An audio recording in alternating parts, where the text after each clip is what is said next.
ഇന്ന പോലെ ഇന്ന ആൾ, ഇന്ന ഒരു വലിയ കെട്ടിടമാണെങ്കിൽ അതുപോലത്തെ വേറെ കെട്ടിടം, നദിയാണെങ്കിൽ അതുപോലത്തെ വേറെ നദി, ഇങ്ങനെ ഓരോന്നിനും ഉദാഹരണമുണ്ട്. ഭഗവാനോട് സദൃശമായിട്ട് വേറെ ഒന്നുമില്ല. അതാണ് അതുലൻ, സാദൃശ്യമില്ലാത്തവൻ. സമാനാധികവർഗിത എന്നൊരു നാമമുണ്ട് ദേവീ സഹസ്രനാമത്തിൽ.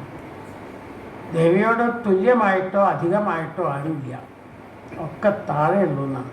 അതാണ് സമാന അധിക വർഗിത. സമാനയായിട്ടോ അധികമായിട്ടോ വേറെ ആരുമില്ല.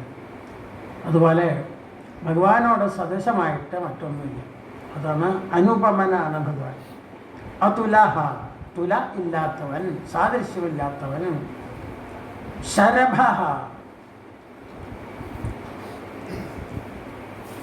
ജീവാത്മാവായിട്ട് ശോഭിക്കുന്നവൻ എന്നർത്ഥം. ശരം എന്ന് പറഞ്ഞ ഇവിടെ ശരീരം എന്നർത്ഥം.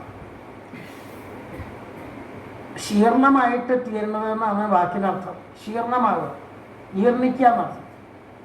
ശരീരം ജീർണിച്ചുകൊണ്ടിരിക്കുന്നില്ലേ ഒരു നിമിഷം തോറും, അതാണ്. പക്ഷെ അതിൽ ജീവനായിട്ടിരിക്കുന്നു. ആ നശിക്കുന്ന ശരീരത്തിൽ, ജീർണിച്ചുകൊണ്ടിരിക്കുന്ന ശരീരത്തിൽ ജീവനായിട്ട് പ്രകാശിച്ചുകൊണ്ടിരിക്കുന്നു.